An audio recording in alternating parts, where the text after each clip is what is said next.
Awesome. Good afternoon, everyone. Welcome to Business Bites Navigating the Launchpad. It's going to be our last Business Bites event this year. We're super excited and thank you everyone for joining today.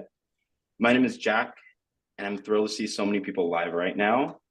For those who may not be familiar with us, HanaHaus is more than just a co-working space. It's a community designed to foster creativity, collaboration, and the entrepreneurial spirit. Our mission is to provide an inspiring environment where ideas can flourish and connections can thrive. What makes HanaHaus truly special is our unique blend of cafe culture and professional workspace. We offer affordable workspace options that are accessible to everybody, from students like myself to freelancers and seasoned entrepreneurs. Whether you need a quiet space to focus on collaboration or to brainstorm with your team, we have the perfect environment for you. But we're more than just a place to work. We're deeply committed to being a hub for the entrepreneurial ecosystem.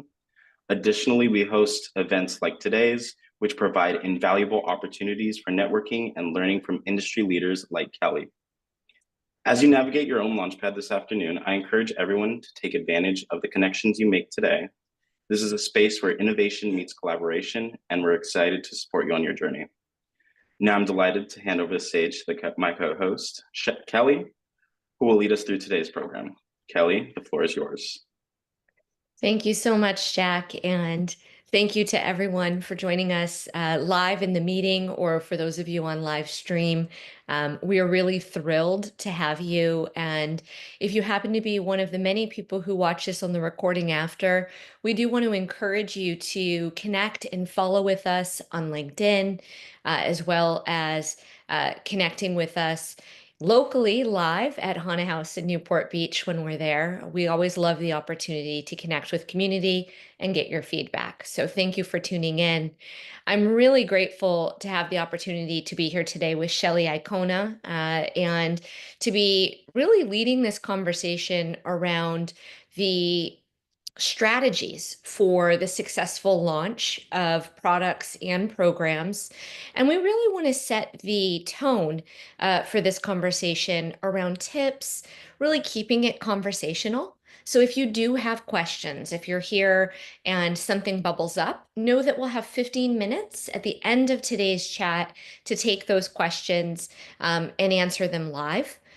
With that said, I'm really very fortunate to be here with Shelly and to have the opportunity to talk with her about this very important topic. And so just to give you a bit of a framework, we'll be starting off with a focus on some best practices, an overview of what product and program launches are.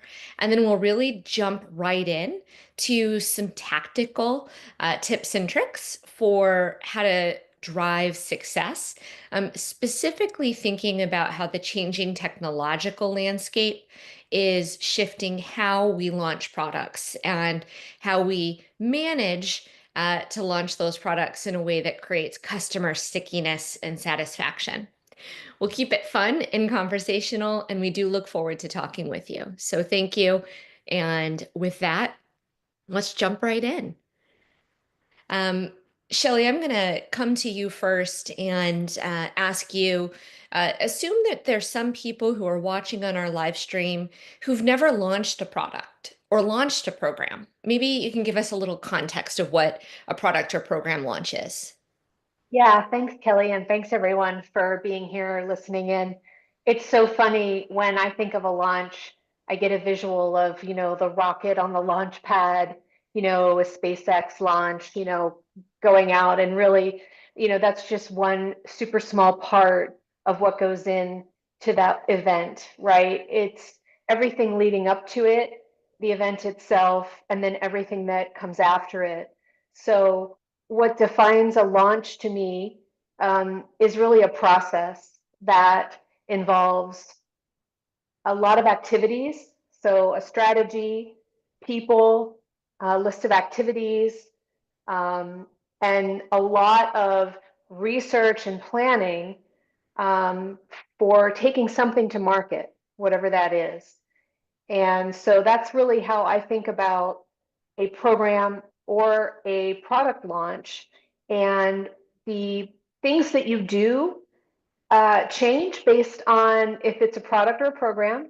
based on the organization and the type of organization, and based on what type of customers you're serving and what type of goals you have in that launch.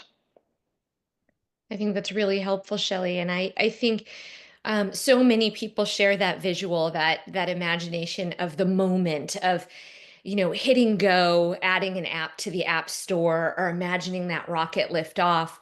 But it's a lot of the pre-work, the customer sentiment testing, the thinking about what problem we're solving, thinking about what differentiates us and how we enter that market.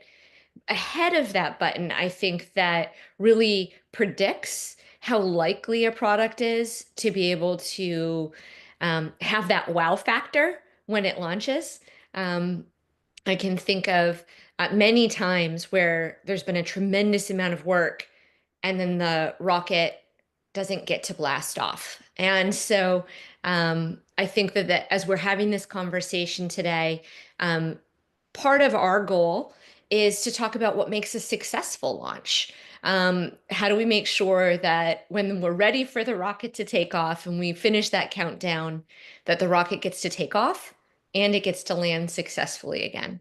And so maybe you can talk a little bit about success and what that means in the context of a product or a That program. is a great point, and something I've been grappling with a little bit as we see in this volatile market we've been in. A lot of products and companies that take these products to market are essentially closing. So what does it mean to have a successful launch in a company? How long does the runway need to be existing for that success to exist? And I think when I think of a successful launch, I'm thinking about the outcomes that we set forth for that specific product and for that specific program. So we're not going to boil the ocean here. So if we have, a new television that we're going to take to market that has some really cool new features and a new type of display, and we know that there's these new features that customers want and need. Meeting those customer needs and wants is one outcome that we hope to achieve, and ensuring the longevity of that product in the market, ensuring that what other technologies need to exist to support that technology in the market, that hardware, that software, the broadband, whatever that piece of technology relies on, exist, also are required for that to be successful, right? Thinking about all of that is critically important to ensure that it has the runway that we give it. So it's a period of time. It's not something that's going to last forever.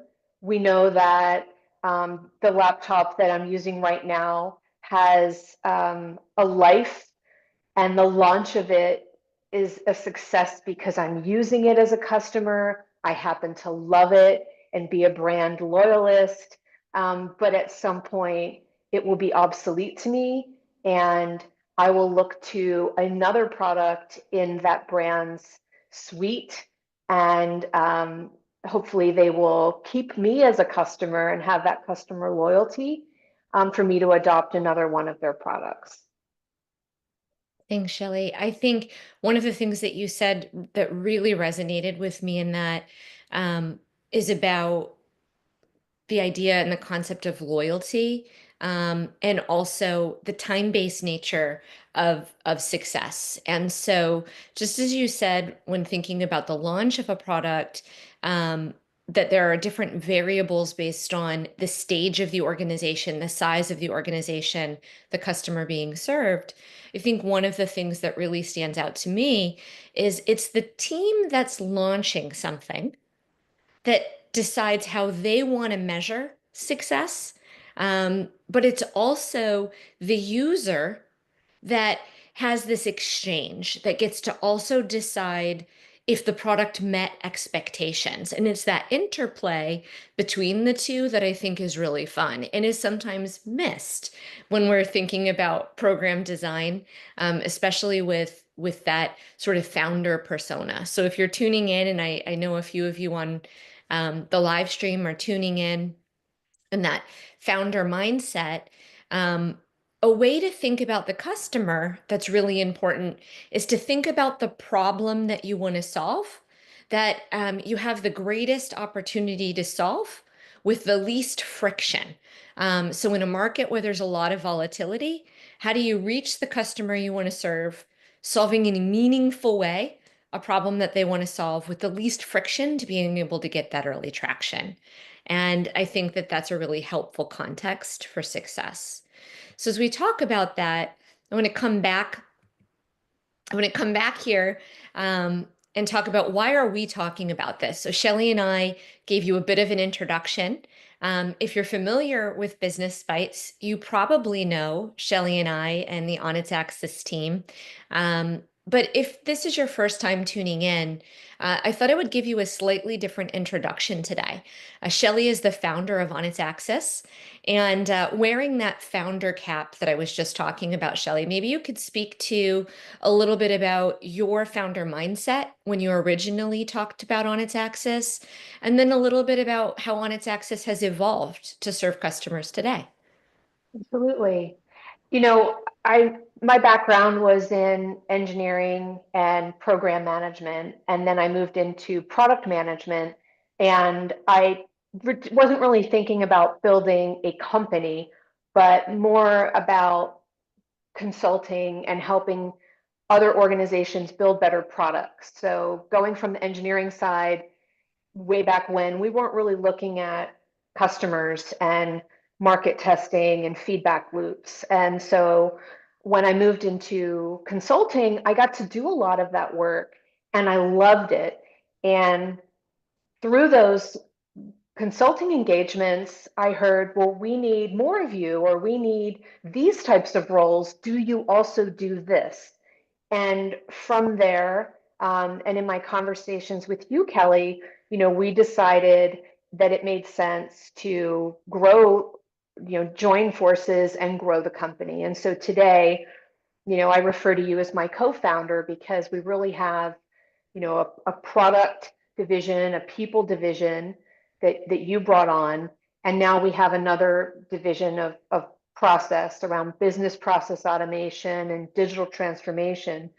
But that story is one of constant evolution and one where you have to always be disrupting yourself. And so just like thinking about a successful product or program launch, starting and running a business is really no different. You're always having launches of your own. And I look at quarterly and yearly planning, and I think you would as well. And I'd love to hear your thoughts as a leader in the company. We're always planning our own launches and shifting how we talk about things and based on what our clients tell us, our customers. What do they need? What do they want? What are they saying is most important and top of mind? And how are we ensuring we meet them where they are in serving them and their unique needs? It's not very different from building a product and launching a product or program. I think that's such a wonderful introduction. And hopefully, if you're listening in, what you're hearing is that there's this life cycle. Um, there's timing of being able to meet the market. There's timing of anticipating where the market will go, and a part of that is about measuring. And Shelley talked about quarterly reviews and annual reviews, but there's also systems of micro testing of the audience. And I talked about how we're going to talk about program and product launch in the context of the changing technological environment. We're able to do tremendous research on who we're trying to serve in very rapid pace. I remember when I was first working in mergers and acquisitions, and we were diligencing teams to buy, and it was this painstaking multi-month process to try to understand behind the scenes um, how a company would fit in to the ecosystem of what we were trying to build in our portfolio. Today, technology lets us do that in reverse. We're able to really rapidly understand gaps in the market. We're really able to rapidly understand what customers need and want. And so it reduces assumptions around build and time to build, and really lets us as a team very rapidly predict how to serve customer need. And so that interplay that we talked about before, is moving. You see me zoom in and zoom out. I think that that's what's happening on the interplay a little bit. Is there's this shift in how we think about launch. And so the next phase that we're going to go into in our chat together is talk a little bit about um, with the world moving really quickly, how do we as a team that wants to bring something new to the market, whether this is the very first time, like Shelley, when she was first thinking about stepping out of working in corporate to being a consultant, how did she enter the market? Or this is your 15th product and you're trying to think about how to launch that new product so it stays on brand or so it reaches an entirely new brand. And so we're going to start with this idea of defining the launch stages. And I'm going to come over to you, Shelley, and just have you talk a little bit about how to product and program people think about the stages of a launch. Right. So I'll focus more on I guess, the delivery side, because that's more where I spent my time in a corporate setting. So not on sales and business development, but more on, product program and engineering. But really, a product person's role, and this is, changing a lot, especially right now. Product management is going through lots of challenges, and I'm hoping a bit of a rebirth here, but they're really focused on what the customer needs and wants. And they're bringing that back and saying, these are the priorities. This is what we should be focused on. Sales knows they can sell it. And we have empathy for this customer. We believe that giving them these features and functions will be sticky, and they'll be repeat loyal customers. This is the time frame with which they need it. Program managers and project managers design a plan and go work with the engineers to deliver it. And what's happening today is everything's changing around how all of that happens. And it's quite remarkable.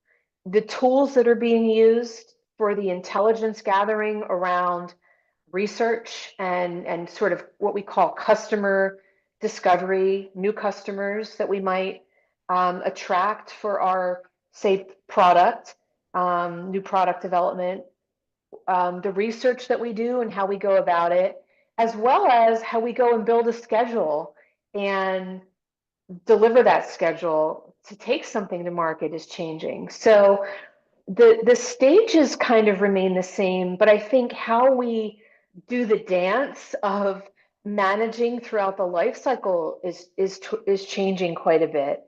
And on its axis, when we have team members that are out working on behalf of our clients, they're having to ramp up in this new world and flex different muscles, so to speak, I would say, both on the hard skills side and the soft skills side, to figure out how to best deliver within these defined launch stages. And those are the nuances that I think are particularly interesting at this stage of launch. Kelly, I'll throw it back to you, and what do you see? Because you're talking with a lot of these folks as we bring them into these organizations. What are you thinking about the launch stage and how it might be shifting to accommodate this new world of work?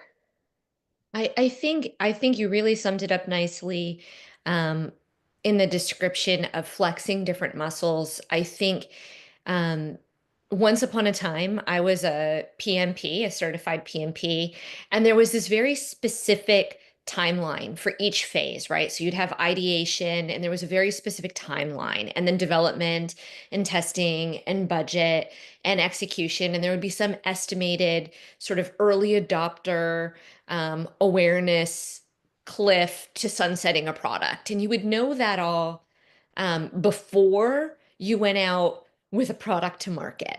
And over the last sort of 10 years, there started to be this concept of iteration. And now I really see what I'm calling a permutation, where there's permeability between the phases. And so I love the visual on this slide because it shows that there's concentric circles, that while one product is in the market, there's some user testing and accessibility and watching that's helping to inform ideation for the next phase.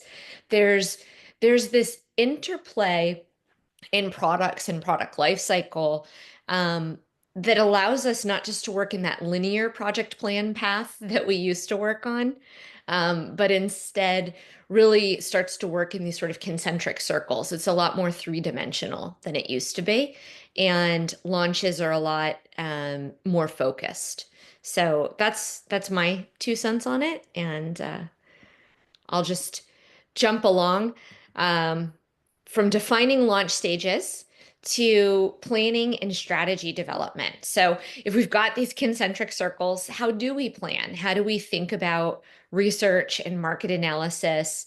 And how do we set goals if we're, let's say, a nonprofit? We've been talking a lot about the tech organizations, but let's pretend we're a nonprofit organization and we're thinking about running a new program, and it's a program that supports people in the group immediately adjacent to where we've been supporting. So let's say we've been doing work with the foster youth system, and we decide we want to launch a program to support people who are aging out of the foster system. So people who are now 18 to 26 years old.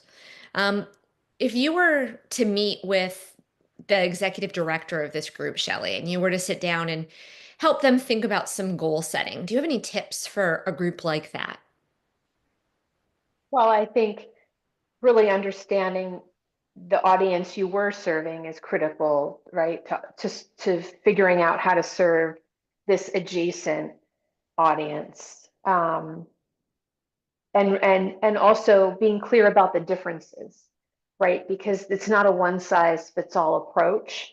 Um, and I think this is where empathy and human-centered design is really, really important.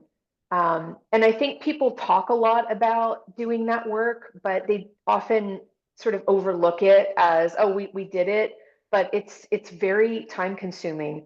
This part of the life cycle, probably the most time consuming because it involves meeting with and genuinely getting to know the people that you most want to serve, right? And so not making assumptions about what they need or how or what their persona is, or the day in the life of them, what their goals are, what their challenges are, the tools that they use, what their biggest pain points are, right? We can't make assumptions about that. We can have hypotheses, but we need to do the work to sort of validate and invalidate those as a first step. That's great. Really great feedback. And then, part of the hypotheses working correctly is this idea of testing and measuring for success. Do you have any tips around establishing performance criteria and some best practices on that? You know, I love, there's KPIs and OKRs and SMART goals, and I think they're all different ones are different, are used for different reasons. And so here we've got KPIs, key performance indicators, and they're great. They're indicators that we're looking for. And what they should tell us, though, is they should be indicators that we're in the right direction. And so for them to be usable, they should tell us if we're off track. And I find a lot of times, and I'm guilty of this, I've created them with a specific intention in mind, not thinking about what happens if I don't hit it, or what happens if the indicator is telling me this won't happen. And this probably ties a little bit into some risk mitigation piece that we'll go into, but I think the key here is indicator. What indicator am I looking to measure success? And at what level, if we look at that tape measure, how far along do I have to be to say that I'm in a success measure? Maybe it doesn't need to be the highest number. Maybe it can be somewhere along the line. And I think too often it's an all or none scenario for us. And I think sometimes we make it too difficult to succeed by not setting it up right in the first place.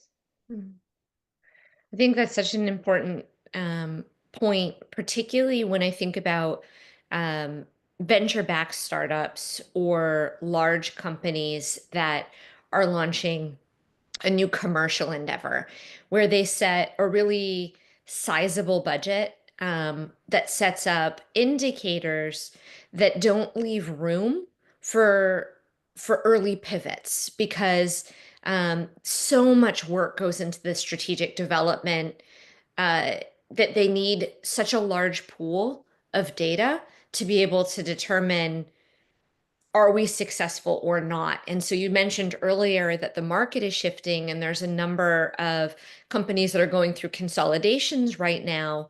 And I think that those consolidations are an indicator of not setting metrics for success based on the modern opportunity for hypothesis and testing. And I think what I mean by that is, if any of you are still on social media, I know some people are on a hiatus from social media right now based on some numbers of social media views. But for those of you who are, you've probably seen and been streamed in advertisement at some point for somebody who said, I've let AI take over my ads. And these are very much targeting e-commerce businesses. And they say, week 1, I had 3 sales. And week 2, I had 32.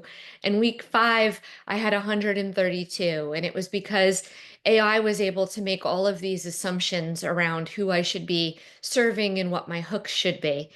Now, what's really happening there is something called micro testing. And whether you're doing it or artificial intelligence is making the assumptions, it's a number of hypotheses and then key indicators that are being measured with a pivot decision. So if this happens, then I test this combination.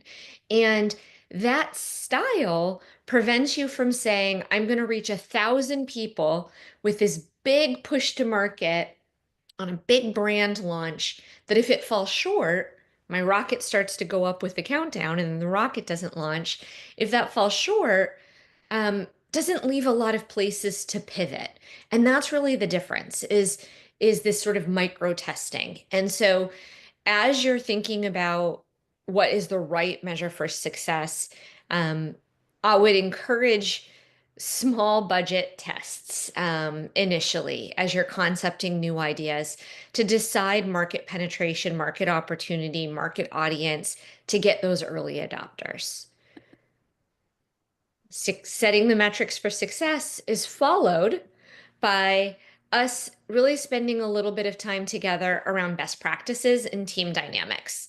And so Shelley mentioned earlier, I have a focus on the people side of our business at On Its Axis, and both internally and on the customer side, people are the difference between a program and a product taking off and a program and a product falling short. And we've talked a lot about this idea of testing. And Shelley mentioned briefly the concept of human-centered design.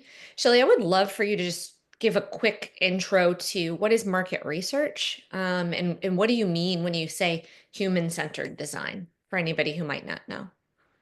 Yeah, I mean, in market research, we're really looking at the market that we want to serve, what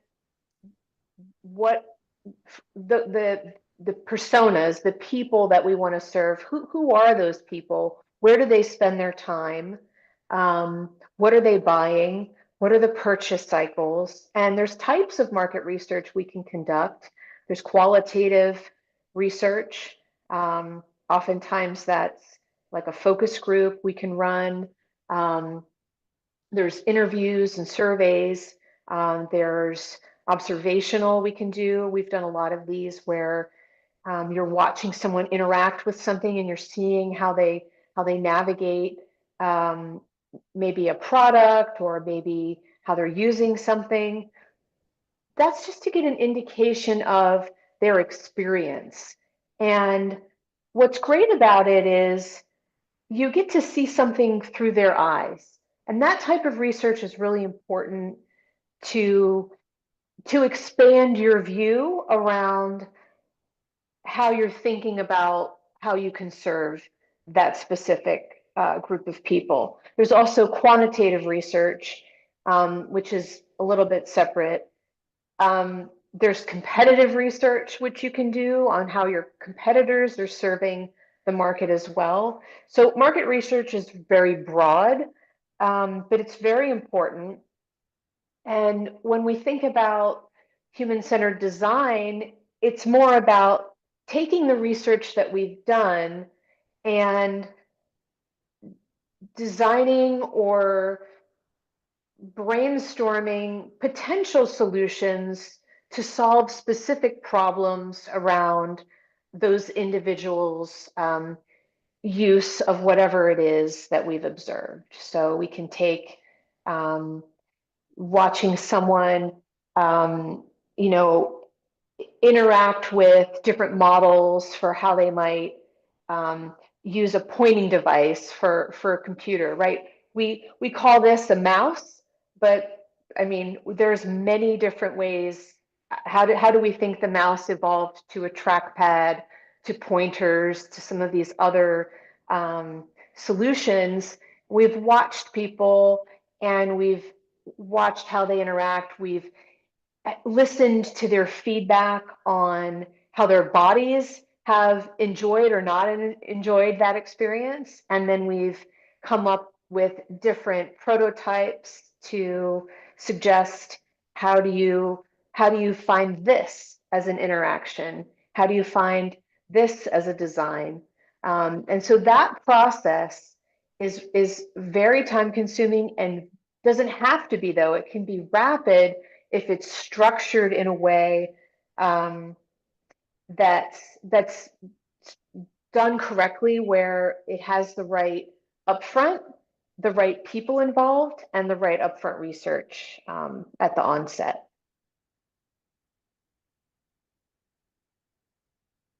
So I think that that's a really great feedback. And I'm not sure whose phone is ringing at the moment. So somebody's dialing in to say hello.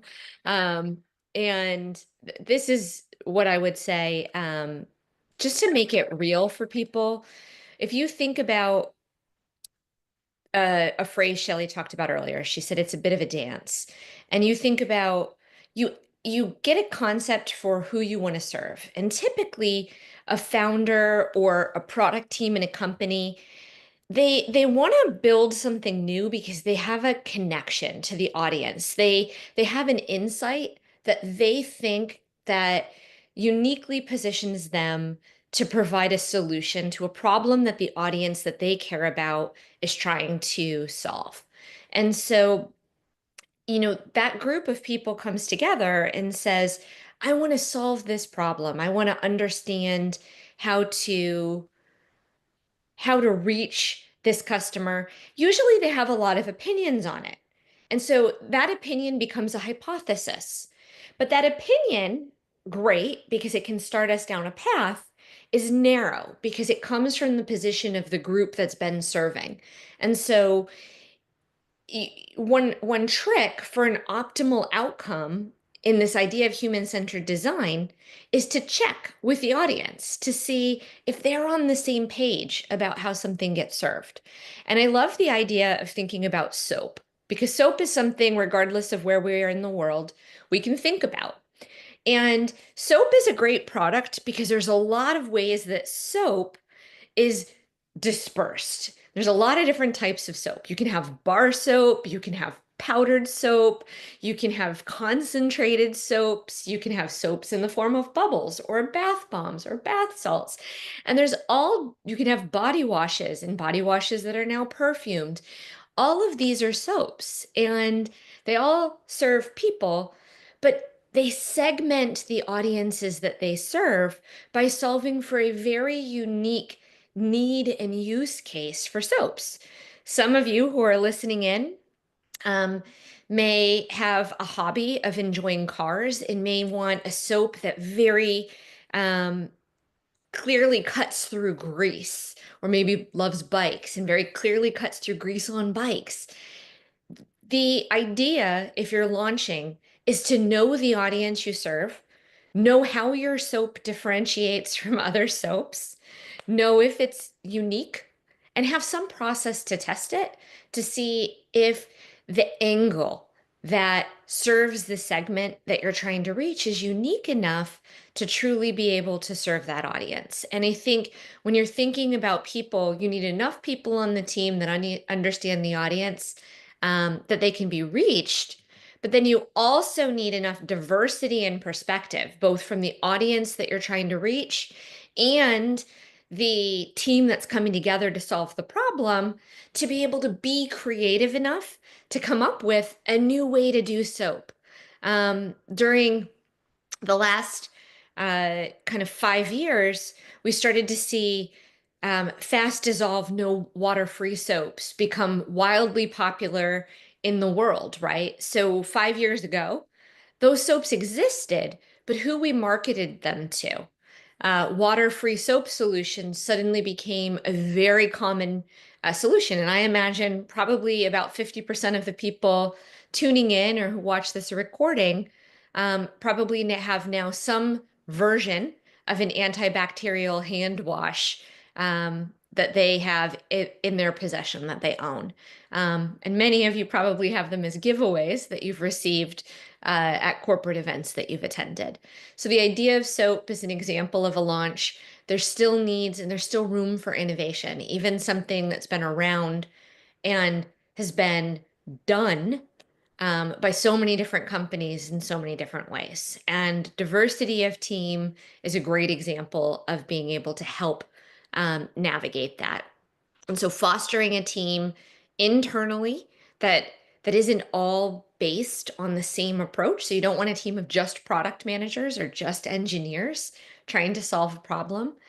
Likewise, you don't want a team of just salespeople trying to solve a problem. And I think if you're in either of those categories, you can probably think of some reasons for why that might be problematic. Shelley, coming back over to you, one of the things that's very true for our team at On Its Axis, we're a remote first team.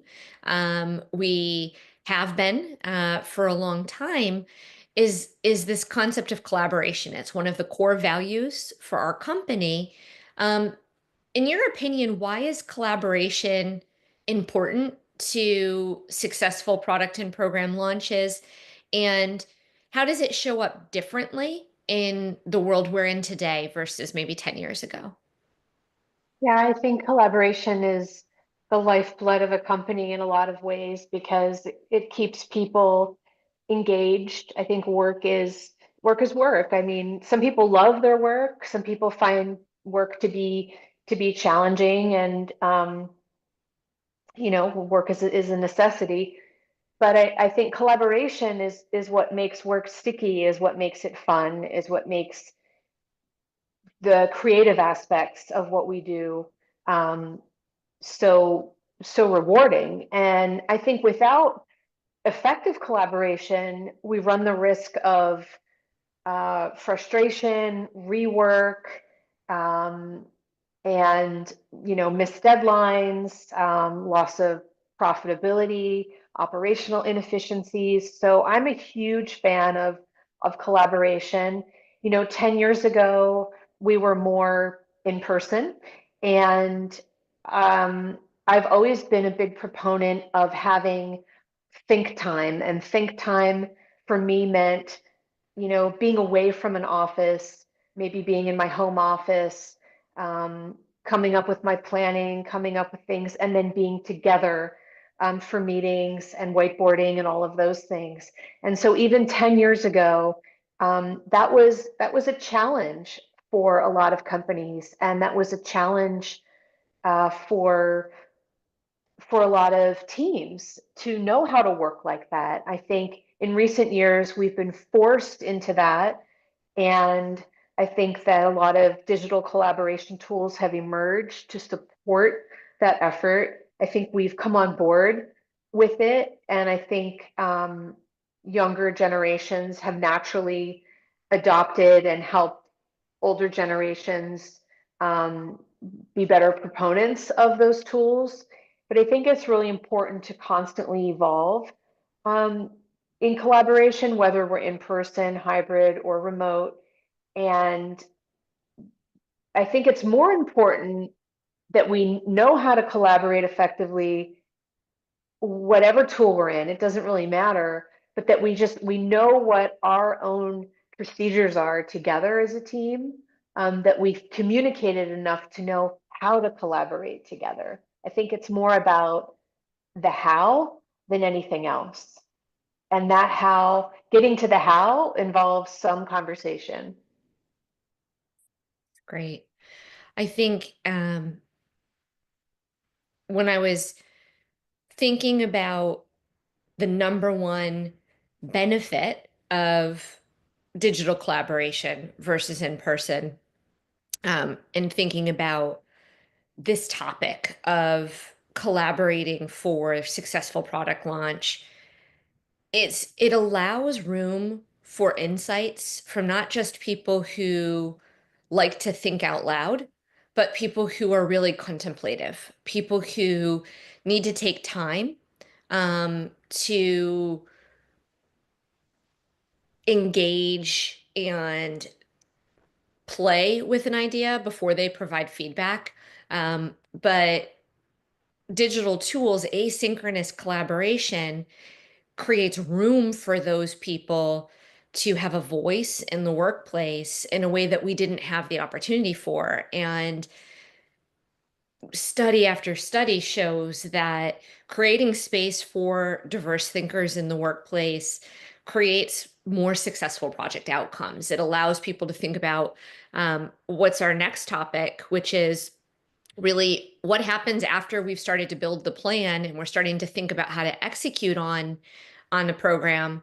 It allows people to think about risk management and how this might show up in the world in a way that teams that are building a launch plan around live, synchronous, rapid communication maybe didn't have the capacity for, because loudmouths like me who love talking and love thinking out loud take people down a path and leave out some blind spots. So one of the things collaboration allows for is for us to identify potential pitfalls that might show up in a product or program launch.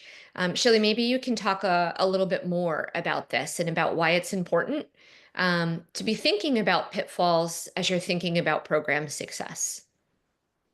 Yeah, I mean, I think, when we think of like the launch stages, or we say we'll go waterfall for a minute and we do like initiation, planning, I'm forgetting my PMP, maybe you can help me. Initiation, planning, executing, controlling, and closing, something like that. It's probably changed since I got mine, but there were always inputs and outputs and checklists. And I loved that because each one of those phases we had risk mitigation plans to get to the next phase. And I'm not saying we need to be so structured in our product or program launches, and we probably shouldn't be, but we really do need to be thinking about, if I wasn't fully comprehensive in my market research, um, did I miss something, or did we miss something as a team?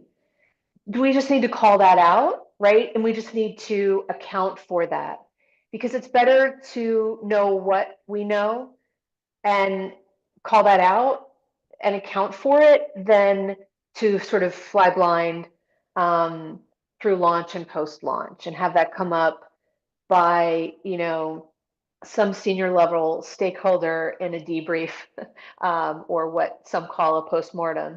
So, it's really about thinking ahead, being proactive, identifying what potentially could come up.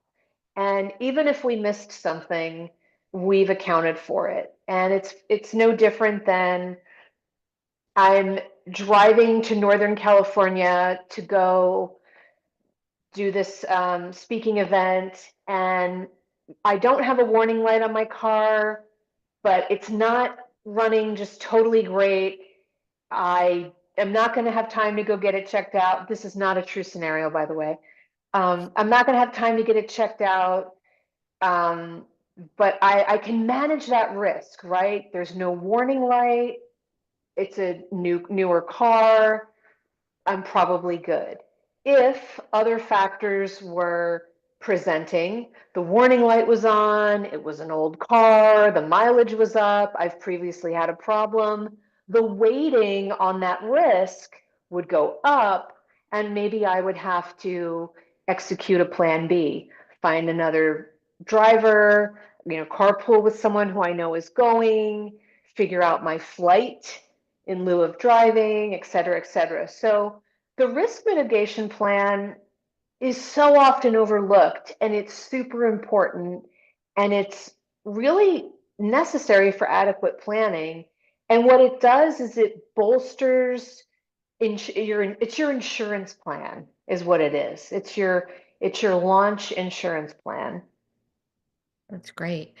One of the things we talked about in the last slide was not having teams that are homogenous, not having teams that have all one type of functional role from a company working together to build a product.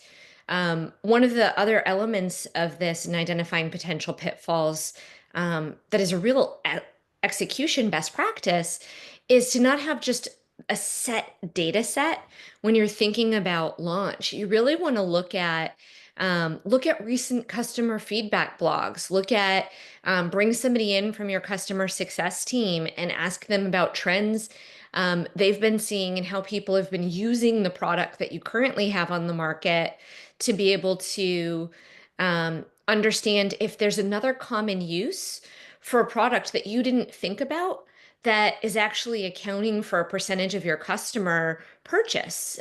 Really building diversity in the data set and in the team help you to get a broader set of understanding of what the potential risks are. And then if you're using Shelley's example of thinking about driving and you know that your car isn't running quite right, and you know that you need to get to a certain place by a certain time and you don't have time to get it checked out, then you're thinking about your contingency plan. You're bringing in, is my AAA up to date? Is my, do I know the common 5 things to check in the car and just listen to that blog the first 20 miles of my drive, just in case? These are things that would be an example of avoiding pitfalls. It's better to be safe, better to have a bit more information, but manage that against your timeline. Manage it against trying to get to execution. We're rounding out our time together, and so I want to make sure to just focus on this. The key concept there is being proactive versus reactive. A trick to a successful launch is to proactively think about your contingency planning, building in check-ins and feedback loops, ensuring that you're not thinking about the approach to the plan from a tunnel vision perspective, but you're looking at it holistically, and you're thinking about how do we make sure that we're inspecting what we expect throughout the process instead of just in that closure phase, instead of in the post-launch phase, ensuring that throughout the process, you're able to quickly respond to challenges. And that's a trick that the current market lets us have. Shelley, I'm going to come to you for a final element before we go to Q&A, which is just thinking about this idea of successful launches. Why does this approach work? What differentiates it, and can you provide an example of how taking this sort of more proactive approach benefits teams and companies? The feedback loop Yes. approach. Yeah, I mean, look, when you put something to market, you've done the research to suggest that you're going to have success, but you don't actually know that. And early numbers may show positive return, but unless you're working with your customers to understand if you're meeting their needs or exceeding them, there will be fall off, that you're not going to meet every customer's needs. So you really want to ensure that the feedback loop that you have works for your company, so that it the process by which customer feedback gets to the right team members, whether that's your customer success team, and your customer success team is feeding that back into your product team, and your product team is weighting and scoring potential changes that might need to go out or fixes that might need to go out, and reviewing those on a regular basis to ensure that those customer needs that are surfaced in the feedback loop get addressed in social media posts. It doesn't necessarily have to be a new release, a new launch, but it definitely needs to be addressed in different ways. Maybe it's a customer support channel, maybe it's an email campaign, and maybe it's something more simple like social.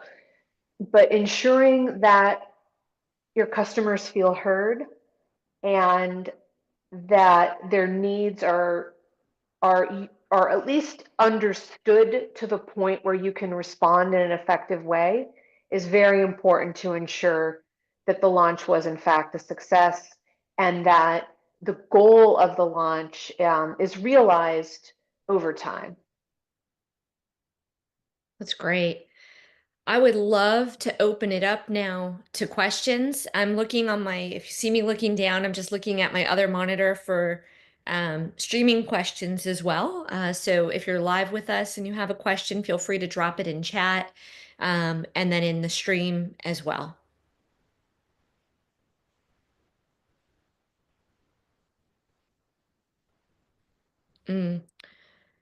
Shelley, we got one in the stream.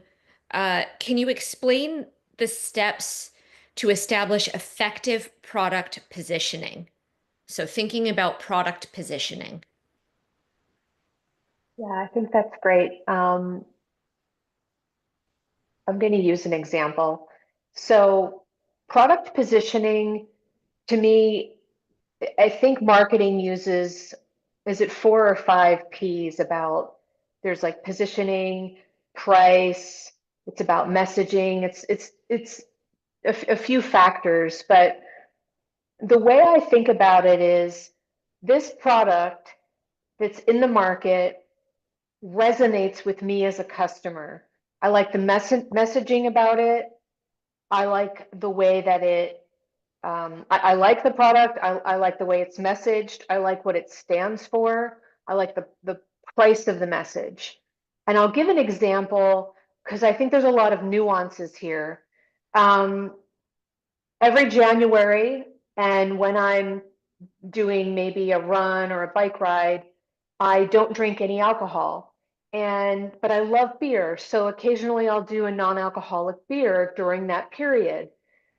I was never interested in non-alcoholic beers. They didn't speak to me. the positioning, and this is a plug for Athletic Brewing. We would love to work with you. The positioning of Athletic Brewing was absolutely perfect. Going to an expo, a race expo at one of the local marathons here, race expos, the day before, there's Athletic Brewing. That's absolutely perfect. You're targeting athletes who care about training, they care about recovery, and a carbonated and carb heavy drink that's a treat after a race or after a training run is absolutely perfect. That models to me wonderful positioning. It's in the right place. It's with the right people. It happened to be at the right price. And I'm sure there's other things that marketers would tell me it needed to hit. But from a product perspective, it had great positioning. And that's one example of many that I can think of that I call on regularly when I think of product positioning. It's a really, really great answer. I'll just chime in. You got most of them. So pain, price, position, place, perks. So what's the benefit to the user that you're trying to reach? And so it has to solve a problem. It has to um, have a segment. So you need to know who your customers are. You need to have an alignment between the perks being offered and the price being charged and the capacity of the audience you're serving. And you have to have a channel to reach that audience. And I think that that's a really great answer to the question. We have one more question that I'm going to send. It's also for you, Shelley. And it's about how to build resilience. So you talked about how the market is shifting, and we talked about how some companies are failing or consolidating through that. Do you have any recommendations for building resilience to handle the changing demands of future launches?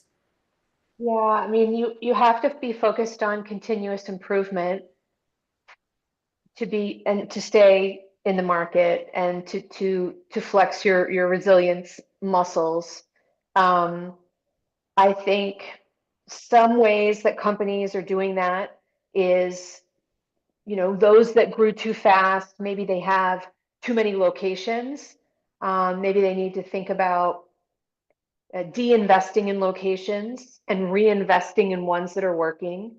I think Starbucks is an interesting example. CEO of Starbucks is a local Newport Beach leader, and Brian Nichols. And I think, going out and meeting with customers, really understanding how to bring more customers into Starbucks, to stay in Starbucks.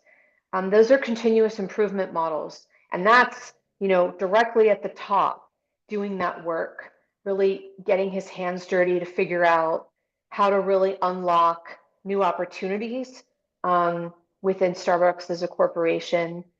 And then differentiation around your products. So back to Athletic, not only did they develop a company, not just a product, a non-alcoholic beer product, their whole company is non-alcoholic beer. They've been so successful because they're developing craft beers around, types of communities or different celebrations, or they're working with local breweries or brewers in different communities and having artists develop labels. And people that love beer and love supporting local and happen to be non-alcoholic beer drinkers are buying those products. And so they've really tapped into their champions, their customer champions, with continuous improvement. And I think it's remarkable. So there isn't really a one size fits all approach.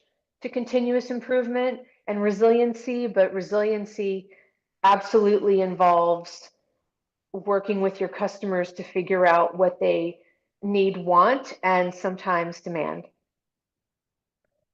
What a wonderful place to end this session and this year. Shelley, thank you so much for answering all of the questions live. Thank you to those of you who are live with us here on the webinar and also who are listening in on stream. We appreciate you. And I want to say thank you to Jack for your participation and partnership. HanaHaus is an incredible partner in this series, and we look forward to 2025 ahead. If you're not already following On Its Axis, HanaHaus, and Shelley Icona, please start following them. Stay tuned for an incredible program of free advice and solutions in the year ahead. Jack, over to you if you have any final thoughts. My final thought, I thought this was amazing ending to this year's series. I'm so happy I got to work with you and Shelley. Thank you guys for putting this on, and stay tuned for updates for next year's Business Bites.